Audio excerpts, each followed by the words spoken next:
Muy buenos días, sean todos ustedes bienvenidos a este nuevo día de lectura en vivo, donde estamos leyendo el libro tan interesante de Piense y hágase rico de Napoleón Hill.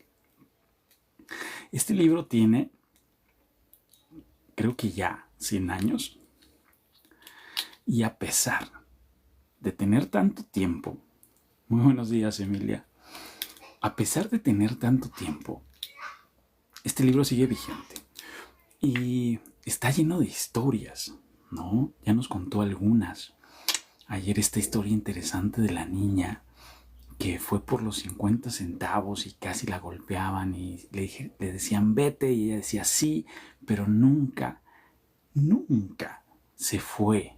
Y cuando le iban a pegar dio un paso adelante, lo cual hizo que le dieran sus 50 centavos.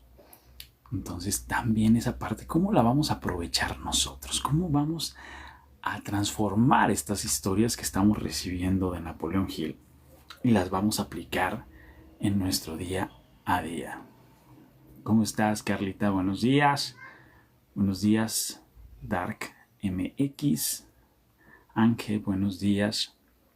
Estamos aquí en lectura en vivo de temas que pues yo traigo para ustedes buscando que puedan ayudarles a mejorar sus finanzas, ¿no? Muchas de estas cosas que vemos en los libros que hemos estado leyendo tiene que ver con esa parte de la introspección, con buscar nuestras metas, buscar qué es lo que realmente queremos. Entonces, el día de hoy, Napoleón Hill nos va a platicar algo interesante sobre el deseo. El capítulo 2 de este libro de Piense y hágase rico habla del deseo. Y nos lo va a platicar. Lo padre de estos libros, de muchas veces las partes de finanzas, es que vienen con historias. Con historias para que nosotros podamos transportarnos a estos personajes y podamos intentar ponernos en sus zapatos y ver cómo se sentía ser ellos, ¿no? Vamos a dar inicio. ¿Qué tal, Graciela? Buenos días. Iniciamos este capítulo 2 de Piense y hágase rico de Napoleón Hill, el deseo. El punto inicial de todo logro. El primer paso hacia la riqueza. ¿Estás buscando cómo iniciar ese camino hacia la riqueza? Lo primero que nos dice Napoleón Hill es que tienes que tener el deseo. Cuando Edwin C. Barnes, si no recuerdan quién era, es una persona que se propuso ser socio de Thomas Alva Edison. Se bajó del tren de carga en Orange, New Jersey, hace más de 50 años. Quizás pareciese un vagabundo, pero sus ideas eran las de un rey. Mientras se dirigía desde los rieles del ferrocarril hacia la oficina de Thomas Alva Edison, su cerebro trabajaba sin parar. Se veía a sí mismo de pie en presencia de Edison. Se oía pidiéndole a Edison la oportunidad de llevar a cabo la única obsesión imperiosa de su vida, el deseo ardiente de llegar a ser socio en los negocios del gran inventor. El deseo de Barnes no era una esperanza, no era el deseo insignificante, era un deseo vehemente, palpitante, que lo trascendía todo. Era una firme determinación. Algunos años después, Edwin C. Barnes volvió a pararse enfrente de Edison, en la misma oficina en que se le había encontrado por primera vez con el inventor. En esta ocasión, el deseo se había convertido en realidad. Era socio de Edison. El sueño dominante de su vida se había hecho realidad. Barnes tuvo éxito porque eligió un objetivo definitivo y puso toda su energía, toda su fuerza de voluntad, todos sus esfuerzos, todo en pos de ese objetivo.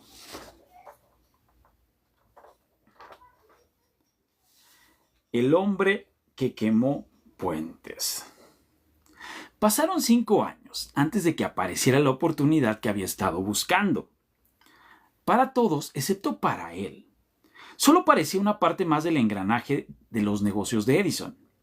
Pero en su interior, él fue socio de Edison cada minuto del tiempo, desde el primer día que empezó a trabajar allí. Es una ejemplificación notable del poder de un deseo, del cual se está seguro. Barnes consiguió su objetivo porque deseaba ser socio de Edison más que ninguna otra cosa. Creó un plan con el que alcanzar su propósito, pero quemó todos los puentes tras de sí. Se mantuvo firme en su deseo hasta que éste se convirtió en dominante obsesión en su vida y finalmente en un hecho. Cuando viajó a Orange, no se dijo a sí mismo: trataré de convencer a Edison de que me dé algún tipo de trabajo. Sí, no. Voy a ver a Edison para explicarle que he venido a hacer negocios con él. No se dijo: estaré alerta ante cualquier oportunidad en caso de que no consiga lo que quiero en la organización de Edison. Sino, no hay más que una cosa en este mundo que estoy decidido a conseguir, y es en asociarme con Edison en sus negocios. Quemaré todos los puentes tras de mí y apostaré mi futuro a mi capacidad para conseguir lo que quiero. No se planteó en ningún momento retroceder. Tenía que triunfar o morir. Esa es toda la historia de éxito de Barnes. El incentivo que conduce a la riqueza. Hace mucho tiempo, un gran guerrero afrontó una situación que requería de él una decisión que garantizara su éxito en el campo de batalla.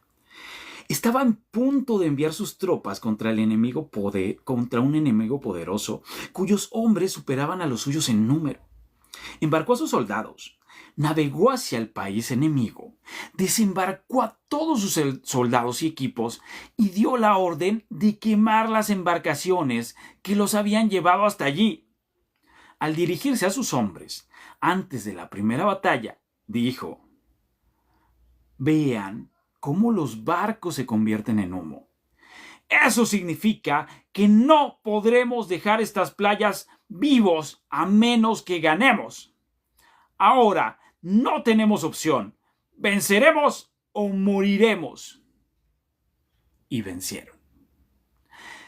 Cada persona que vence en cualquier empresa debe estar dispuesta a quemar sus naves y eliminar todas las posibilidades de dar marcha atrás. Solo así puede tener la seguridad de mantener este estado mental, conocido como deseo ardiente de ganar, esencial para el éxito. La mañana siguiente, al gran incendio de Chicago, un grupo de comerciantes se quedó de pie en State Street, observando los restos humeantes de lo que habían sido sus tiendas. Organizaron una reunión para decidir si tratarían de reconstruirlas o abandonarían Chicago para volver a empezar en algún lugar del país más prometedor. Llegaron a una decisión todos, menos uno: abandonar Chicago. El comerciante que decidió quedarse y reconstruir su negocio señaló con el dedo los restos de su tienda y dijo: caballeros, en este mismo sitio, construiré la tienda más grande del mundo, no importa las veces que pueda quemarse. Eso fue hace casi un siglo. La tienda fue construida. Todavía sigue en pie. Una torre, un monumento al poder de ese estado mental conocido como deseo ardiente. Lo más sencillo que Marshall Field podía haber hecho era imitar a sus colegas, cuando las perspectivas se mostraban difíciles y el futuro parecía sombrío. Se retiraron a donde las cosas parecían más fáciles. Fíjense bien en la diferencia entre Marshall Field y los demás comerciantes, porque es la misma diferencia que distingue a casi todos los que tienen éxito de aquellos que fracasan. Todo ser humano que alcanza la edad de comprender la razón de ser del dinero, quiere dinero. Quererlo no basta para acumular riqueza, pero desear la riqueza con un estado mental que se convierte en una obsesión y luego planificar formas y medios definidos para adquirirla y ejecutar los planes con una perseverancia que no acepte el fracaso, atraerá la riqueza. Y aquí nos va a dar una forma de 6 puntos, nos va a dar 6 maneras de convertir el deseo en oro. Así que si tienen un cuadernito, váyanlas anotando. Si tienen su libro, pues léanlas y después anótenlas, ¿ok? Entonces, dice, el método por el que el deseo de riqueza se puede transmutar en su equivalente monetario consiste en 6 pasos prácticos y definidos que son los siguientes. Primero, determine la cantidad exacta de dinero que desea. No basta con decir quiero mucho dinero. Sé específico con la cantidad que deseas. Hay una razón psicológica para esta precisión, que describiremos en un capítulo próximo. No sé si muchos de ustedes, esta parte siempre me recuerda a la historia de Jim Carrey. Jim Carrey se hizo un cheque a sí mismo por $10 millones ganado como sueldo por su actuación. Y precisamente en una de sus películas fue lo que le pagaron. Entonces, es ese poder, háganse un cheque así, imprímanlo, bájenlo, pongan la cantidad y denle, tráiganlo en la cartera, ¿no? Segundo, determina con exactitud lo que se propone dar a cambio del dinero que desea. No se recibe algo por nada. Tercero, establezca un plazo determinado en el que se propone poseer el dinero que desea. Cuarto, cree un plan preciso para llevar a cabo su deseo y empiece de inmediato, sin que importe si se haya preparado o no, al poner el plan en acción. Quinto, escriba una declaración clara y concisa de la cantidad de dinero que propone adquirir. Apunte el tiempo límite para esa adquisición. Aclare lo que se propone dar a cambio del dinero y describa con exactitud el plan mediante el que se propone acumularlo. Sexto, lea su declaración en voz alta 2 veces al día, una vez antes de acostarse y otra al levantarse. Mientras lee, vea y sienta y piénsese ya en posesión del dinero. Y aquí vamos a algo. Este libro es mucho más viejo que los libros de Darren Hardy y los libros de Grant Cardone que ya leímos. Y precisamente Darren Hardy nos dice, hay 2 cosas que podemos controlar en nuestra rutina diaria. 1, cómo iniciamos nuestro día y cómo terminamos, es la segunda. Lo demás puede ser un caos, ¿no? Entre estos 2 puntos. Pero siempre esas 2 cosas las podemos nosotros elegir cómo las hacemos. También aquí lo que nos dice, también Grant Cardone nos decía esta parte de las afirmaciones, ¿no? De los deseos que nosotros tenemos, que los escribamos en presente y que sintiéramos como que ya lo tenemos, ¿no? Si es un Porsche, yo tengo mi Porsche, ¿no? Y me voy a pasear todos los fines de semana con mi familia en mi Porsche, ¿no? No sé, $1 millón y los utilizo para crear más empleo y cosas así. Entonces, esta parte es importante, ¿no? Leer la declaración en voz alta. Estas personas, les digo, como Darren Hardy, como Grant Cardone, lo que hacen es todas las mañanas, antes de ponerse a trabajar, escriben su lista de agradecimientos y en estos agradecimientos vienen esta parte de las declaraciones de lo que tú quieres en tu vida. ¿Ok? Es importante que sigas las instrucciones descritas en estos 6 pasos. En especial, observe y siga las instrucciones del 6º paso. Tal vez se queje que le resulta imposible verse en posesión del dinero antes de tenerlo realmente. Aquí es donde el deseo ardiente acudirá en su ayuda. Si usted realmente desea el dinero, con tanta vehemencia que su deseo se ha convertido en una obsesión, no tendrá dificultad en convertirse de lo que adquirirá, en convencerse de que lo adquirirá. El caso es desear el dinero y llegar a estar tan determinado de poseerlo que se convenza de que lo tendrá. ¿Puede imaginarse que es usted millonario? Para el no iniciado, que no se ha educado en los principios fundamentales de la mente humana, quizás estas instrucciones parezcan poco prácticas. Para quienes no consigan reconocer la validez de estos 6 puntos, puede ser útil saber que la información que difunden fue revelada por Andrew Carnegie. Para quien no sepa, Andrew Carnegie fue uno de los empresarios más grandes del acero a nivel mundial, que le da las ideas de este libro a Napoleón Hill,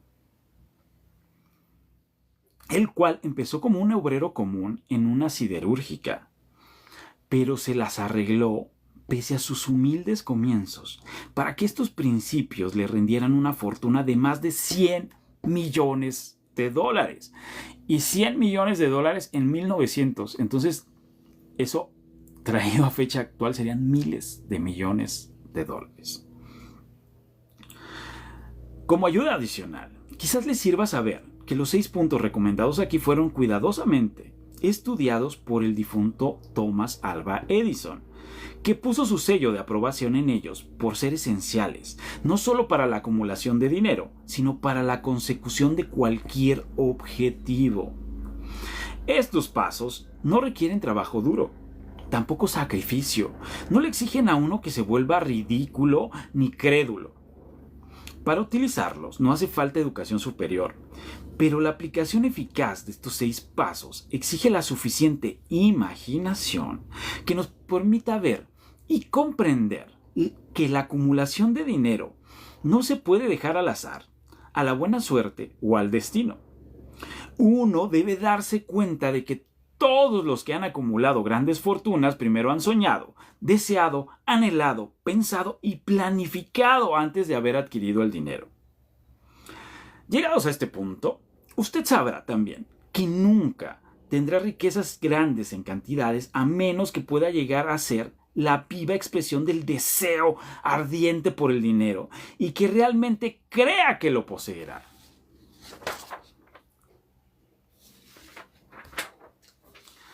El poder de los grandes sueños.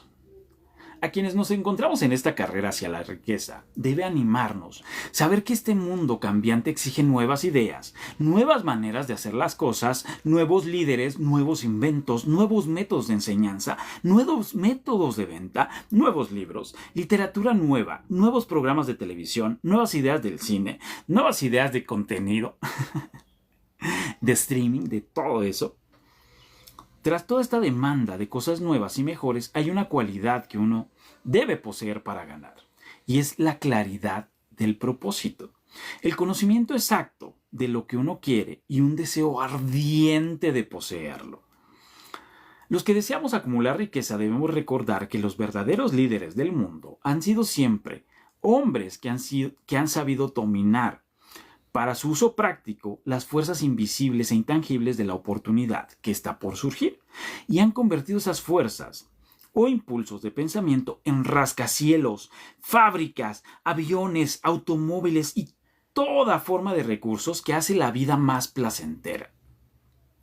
Al planear la adquisición de su porción de riqueza, no se deje influir por quienes menosprecien sus sueños. Para lograr cosas grandes, ganancias en este mundo cambiante, uno debe captar el espíritu de los grandes pioneros del pasado, cuyos sueños le han dado a la civilización todo lo que tiene de valioso. El espíritu que infunde energía en nuestro propio país, en las oportunidades de usted y en las mías, para alimentar y vender nuestro talento. Si lo que usted quiere hacer está bien, y usted cree en ello, ¡adelante! ¡Hágalo! Lleve a cabo sus sueños y no haga caso de lo que los demás puedan decir si usted se topa en algún momento con dificultades, ya que tal vez los demás no sepan que cada fracaso lleva consigo la semilla de un éxito equivalente. Esto también es una frase poderosísima de Napoleón Hill. Cada fracaso lleva consigo la semilla de un éxito equivalente. Entonces, mientras más grande sea el fracaso, mayor va a ser el éxito que podamos llegar a tener. Thomas Edison soñaba con una lámpara que funcionara con electricidad. Empezó a poner su sueño en acción y pese a sus más de 10,000 fracasos, imagínense fracasar 10,000 veces, mantuvo su sueño hasta que lo convirtió en una realidad física. Los soñadores prácticos no se rinden. Wieland, que soñaba con una cadena de tiendas de cigarros, transformó su sueño en acción. Y ahora las United Cigar Stores ocupan algunas de las mejores esquinas de las ciudades estadounidenses. Los hermanos Wright soñaron con una máquina que volara por el aire. Ahora podemos ver en todo el mundo que sus sueños se han cumplido. Marconi soñaba con un sistema para dominar las intangibles fuerzas del éter. Las pruebas de que no soñaba en vano podemos encontrarlas en cada aparato de radio y televisión que hay en el mundo. Quizás le interese saber que los amigos de Marconi lo pusieron bajo custodia. O sea, lo mandaron al manicomio. Y fue examinado en un hospital para psicópatas cuando anunció que había descubierto un principio mediante el cual podía enviar mensajes a través del aire sin ayuda de cables y de ningún otro medio físico de comunicación.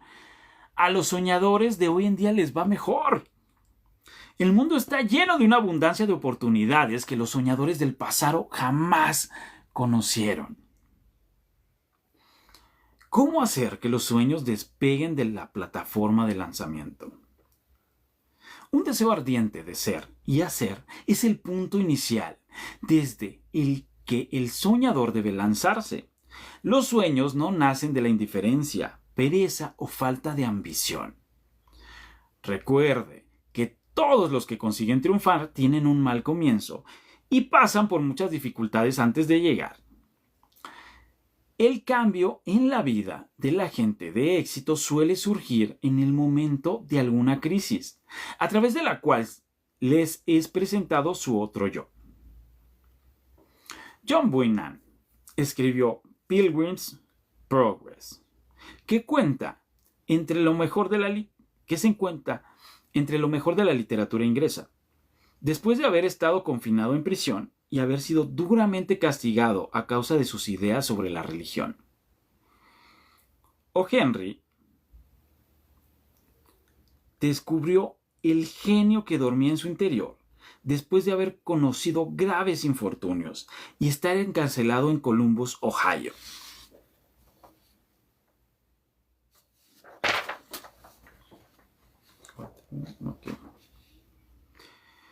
Forzado a través de la desgracia a conocer su otro yo y a usar su imaginación, descubrió que era un gran autor de un miserable criminal y marginado en vez de un miserable criminal y marginado social. Este nombre tal vez les parezca más conocido, Charles Dickens. Empezó pegando etiquetas en latas de betún. La tragedia de su primer amor penetró en las profundidades de su alma para convertirlo en uno de los más grandes autores del mundo. Esa tragedia produjo primero David Copperfield y luego una sucesión de obras que hacen un mundo mejor y más rico a todos los que leen sus libros. Helen Keller se quedó sordomuda y ciega después de nacer. Pese a su terrible desgracia, ha escrito su nombre con letras indelebles en las páginas de la historia de los grandes. Toda su vida ha sido la demostración de que nadie está derrotado mientras no acepte la derrota como una realidad. Robert Burns, un poeta escocés, era un campesino analfabeta. Sufrió la maldición de la pobreza y creció para ser un borracho. El mundo fue mejor gracias a su vida porque vistió de prendas hermosas sus pensamientos poéticos y por tanto arrancó un espino para plantar un rosal en su lugar. Beethoven era sordo. Milton era ciego. Milton también es un poeta. Pero sus nombres perdurarán en el tiempo porque soñaron y tradujeron sus sueños en ideas organizadas. Hay una diferencia entre superar algo y hallarse preparado para recibirlo. Nadie se encuentra listo para nada hasta que no crea que puede adquirirlo. Entonces, lección de mentalidad. Todo eso que quieres, ahí está para ti.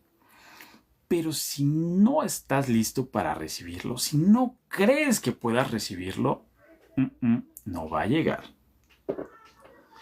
El estado mental debe ser la convicción y no la mera esperanza o anhelo. La mente abierta es esencial para creer. La mente cerrada no inspira fe, ni coraje, ni convicción. Recuerde, no se requiere más esfuerzo para apuntar alto en la vida, para reclamar abundancia y prosperidad, del que hace falta para aceptar la miseria y la pobreza. Un gran poeta ha expresado acertadamente esta verdad universal en unas pocas líneas. Y es parte de lo que me gusta de este libro también, de Piense y hágase rico, que trae como algunos poemas, ¿no? Este poema está padre.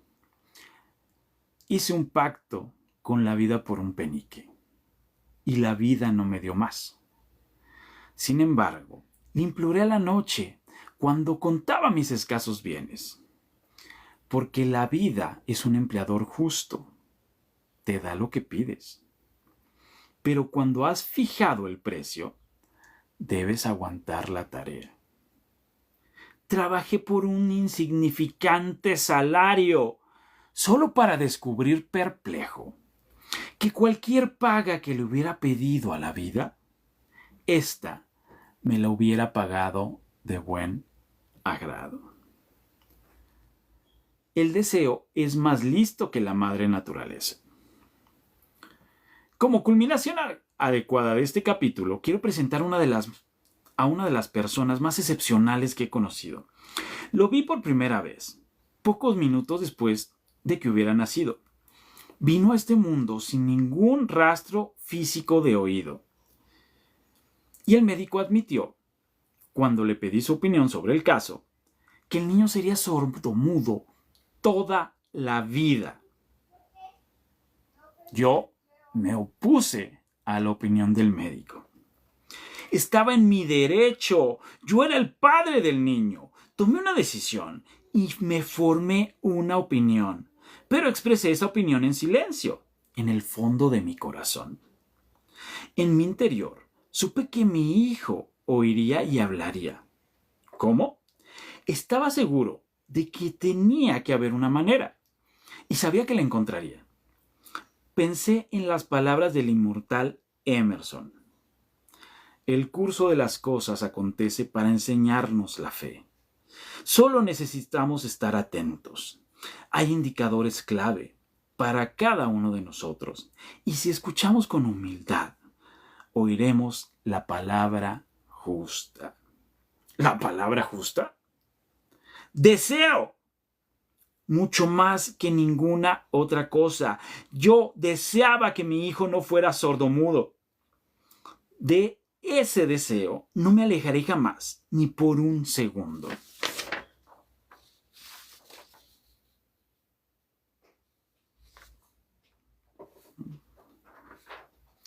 ¿Qué podía hacer?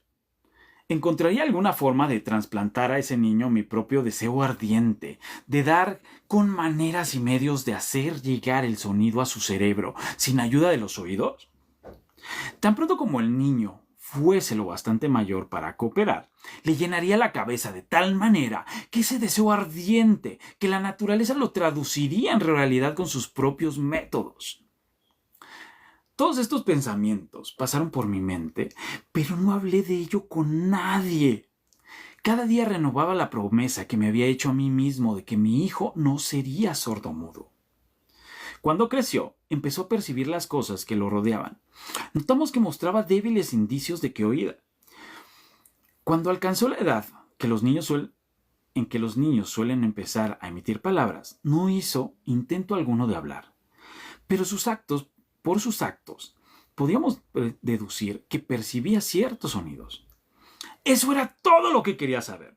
Estaba convencido de que si podía oír, aunque fuese débilmente, sería capaz de desarrollar una mayor capacidad auditiva. Entonces sucedió algo que me llenó de esperanza. Surgió de algo totalmente inesperado. Un accidente que transformó una vida. Compramos un fonógrafo. Cuando el niño oyó música por primera vez, entró en éxtasis. Y muy pronto se apropió del aparato. En una ocasión, estuvo poniendo un disco una y otra vez durante casi 2 horas de pie delante del fonógrafo, mordiendo un borde de la caja.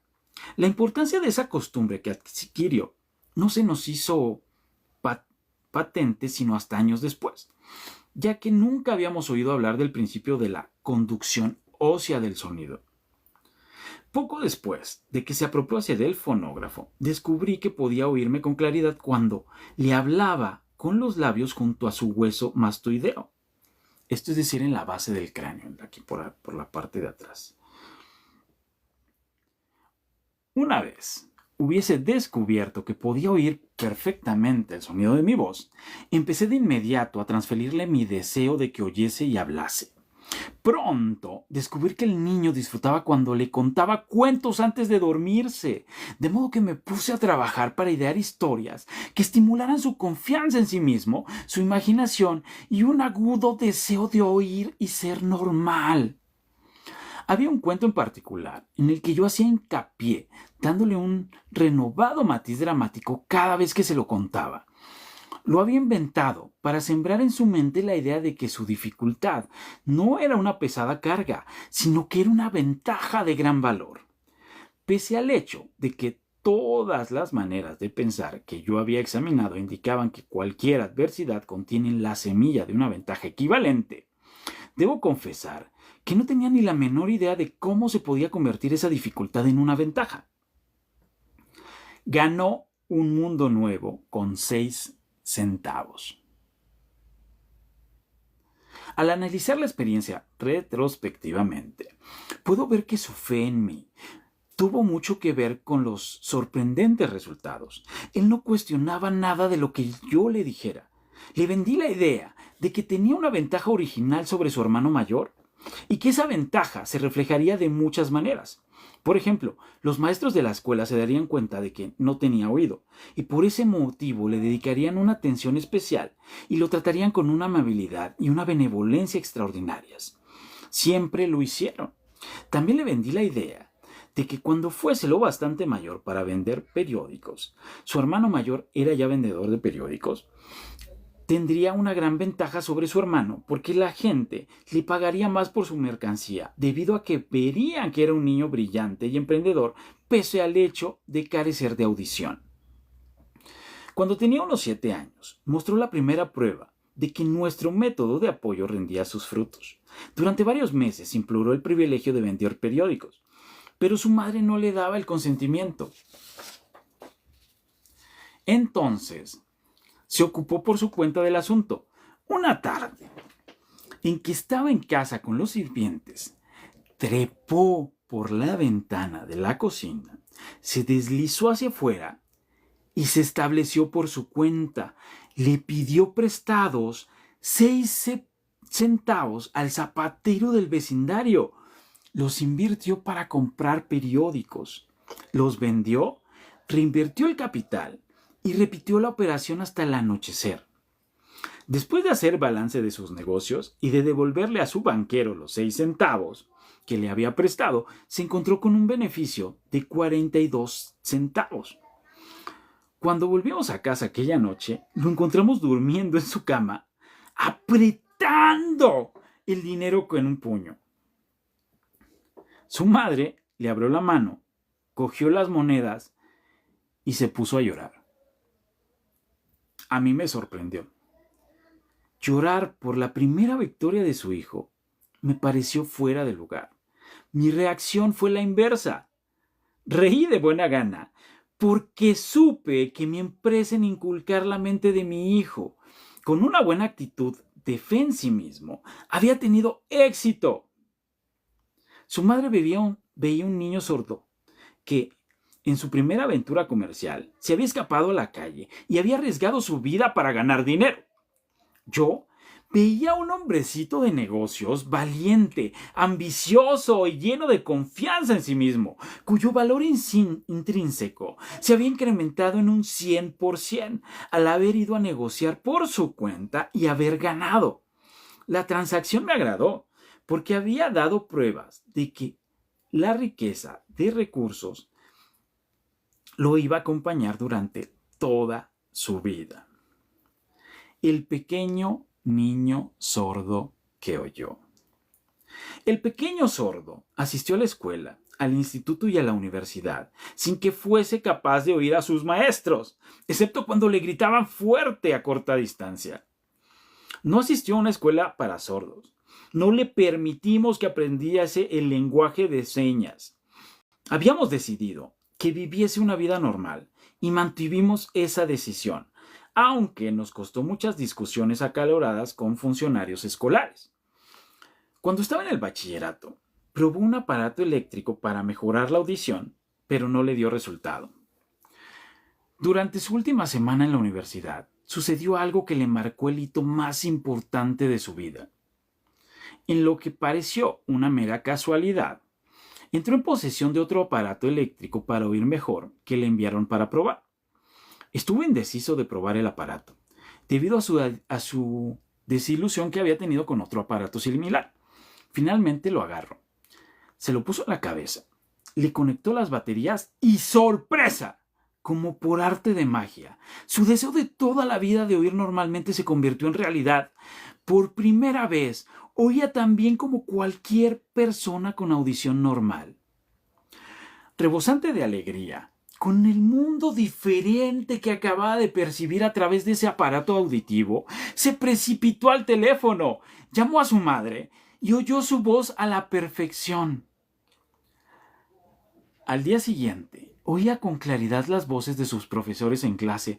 ¡Por primera vez en su vida! Por primera vez en su vida también mi hijo podía conversar con la gente, sin necesidad de que le hablaran con voz de trueno. Realmente había entrado en posesión de un mundo distinto. El deseo había comenzado a pagar dividendos, pero la victoria todavía no estaba completa. El muchacho tenía que encontrar todavía una manera definida y práctica de convertir su desventaja en una ventaja equivalente. Ideas que obran milagros. Sin apenas darse cuenta de que la importancia de lo que acababa de obtener, pero embriagado con la alegría del descubrimiento de ese mundo de sonidos. Y aquí quiero hacer una pausa. Por ahí hay un video que igual pueden buscar en internet de un niño sordo que le ponen un aparato para oír y le habla a su mami. Empieza a llorar. Está padrísimo. Está padrísimo, ¿no? ¿Cómo cambia ese mundo? Escribió una entusiasta carta al fabricante del audífono, relatándole su experiencia. Algo en ella hizo que la compañía lo invitase a Nueva York.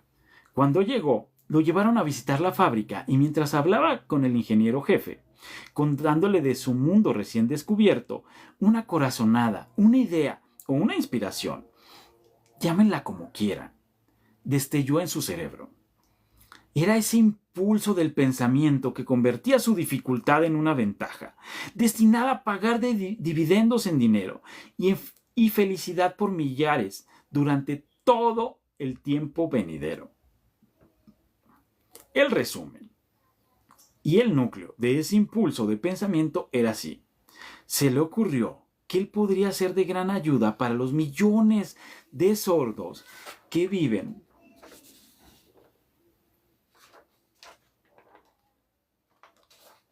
sin el beneficio de audífonos, si pudiera encontrar una manera de relatarles la historia de su transformado mundo. Durante un mes entero llevó a cabo una intensa investigación, durante la cual analizó todo el sistema de ventas del fabricante de audífonos e ideó formas y medios de comunicarse con aquellos con dificultades para la audición en todo el mundo. Decidió a compartir con ellos su nuevo mundo recién descubierto. Una vez lo tuvo hecho, puso por escrito un plan bienal basado en sus investigaciones. Cuando lo presentó a la compañía, al momento le dieron un puesto de trabajo para que llevara a cabo su ambición. Poco había soñado cuando empezó a trabajar, que estaba destinado a llevar esperanza y alivio a millares de sordos que sin su ayuda se hubieran visto condenados para siempre a la sordera. No me cabe duda de que Blair hubiera sido sordomudo toda su vida si su madre y yo no nos las hubiésemos ingeniado para formar su mente tal como lo hicimos. Cuando sembré en su interior el deseo de oír y de hablar y de vivir como una persona normal, alguna extraña influencia hubo en ese impulso que hizo que la naturaleza tendiese a una especie de puente para salvar el golfo del silencio que separaba su cerebro del mundo exterior. En verdad, el deseo ardiente tiene maneras tortuosas de transmutarse en su equivalente físico. Blair deseaba una audición normal. Ahora la tiene. Nació con una minusvalía que fácilmente hubiera desviado a alguien, con un deseo menos definido a la calle, con un puñado de lápices en una mano y una lata vacía en la otra. La pequeña mentira piadosa que sembré en su mente cuando él era un niño, llevándolo a creer que su defecto se convertiría en una gran ventaja que podría capitalizar, se justificó sola. Ciertamente no hay nada correcto o equivocado que la confianza, sumada a un deseo ardiente, no pueda ser real. Estas cualidades están al alcance de todos. La química mental hace magia. Un breve párrafo. En un despacho de noticias en relación con Madame Schumann Heink, da la clave del estupendo éxito de esta mujer como cantante. Cito el párrafo porque la clave que contiene no es otra que el deseo. Al comienzo de su carrera, Madame Schumann Heink visitó al director de la Ópera de Viena para que le hiciera una prueba de voz. Pero él no la aprobó. Después de echar un vistazo a la desgarbada y pobremente vestida muchacha, exclamó: nada cordial. Con esa cara, sin ninguna personalidad, ¿cómo esperas tener éxito en la ópera? Señorita, olvide esa idea. Cómprese una máquina de coser y póngase a trabajar. Usted nunca podrá ser cantante. Nunca es demasiado tiempo. El director de la Ópera de Viena sabía mucho sobre la técnica de canto. Sabía muy poco sobre el poder del deseo cuando éste asume las proporciones de una obsesión. Si hubiera conocido mejor ese poder, no hubiese cometido el error de condenar el genio sin darle una oportunidad. Hace varios años, uno de mis socios enfermó. Se puso cada vez peor a medida que transcurría el tiempo y finalmente lo llevaron al hospital para operarlo. El médico me advirtió que había muy pocas posibilidades de que volviera a verlo con vida. Pero esa era la opinión del médico y no la del paciente. Poco antes de que se lo llevaran al quirófano, me susurró con voz débil: no se preocupe, jefe. En pocos días habré salido de aquí. Una enfermera me miró apenada, pero el paciente se recuperó satisfactoriamente. Cuando todo hubo terminado, su médico me dijo: no le salvó otra cosa que su deseo de vivir. Nunca hubiera salido de este trance si no se hubiese negado a aceptar la posibilidad de la muerte. Qué fuerte, chicos. Creo en el poder del deseo respaldado por la fe, porque he visto cómo ese poder eleva a los hombres desde comienzos humildes, a posiciones de poder y riqueza. Lo he visto cómo saqueaba la tumba de sus víctimas, cómo servía de medio para que los hombres llevaran a cabo su rehabilitación después de haber fracasado un centenar de formas distintas. Lo he visto darle a mi propio hijo una vida normal, feliz y llena de éxito, a pesar de que la naturaleza lo enviase a este mundo sin oído. ¿Cómo se puede dominar y usar el poder del deseo? Eso queda explicado en este capítulo y los subsiguientes de este libro. Mediante algún extraño y poderoso principio de química mental que nunca ha divulgado, la naturaleza envuelve el impulso del deseo ardiente, ese algo que no reconoce la palabra imposible ni acepta el fracaso como realidad. Hoy también nos extendimos un poco, pero es que están muy interesantes estas palabras de Napoleón Hill. Y el lunes continuamos con el capítulo de la fe. Iniciamos con el deseo, sigue la fe. Espero que les haya gustado. Muchas gracias, Cami. Cami, ¿qué me toca hacer hoy, Cami? A ver, es que ayer Cami igual es una amiguita que está aquí. Va a leer. No le he mandado el PDF. Pero la vamos a tener aquí leyendo, piense y hágase rico. Entonces, cantar. Ok. Una canción. ¿Qué canción quieres, Cami? Cuéntame, a ver si me la sé. También Cami ha aportado para que sigan estas lecturas. Entonces, una canción, Cami. Ayer, no sé, hice la de Ovejita Chiquitita, de René. No sé, no me sé la canción de René. ¿Cómo va? A ver, ponme algo de la letra y ahí le intento cantar.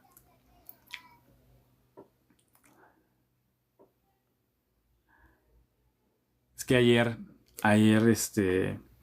no sé bien cómo funcionan esta parte de los lives, pero por ahí decía que si mandabas un regalito, pues le tocaba cantar a Asael, ¿no?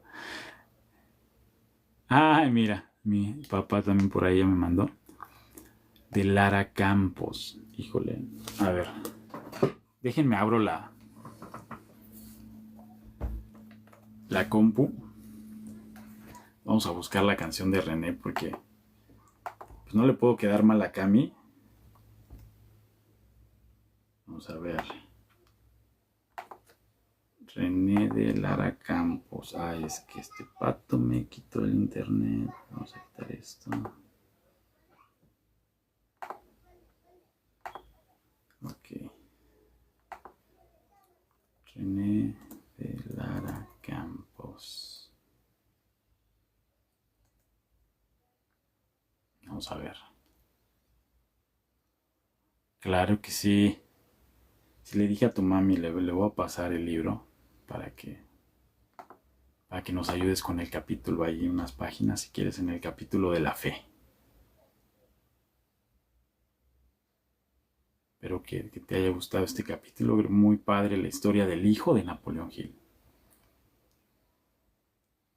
Ok, vamos a ver. Vamos a darle play.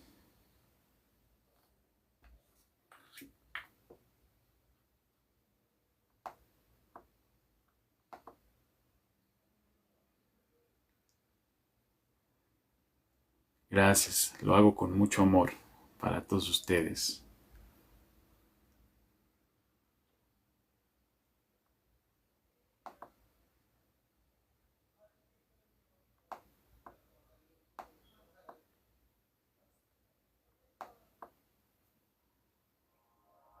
Mira, ahí va.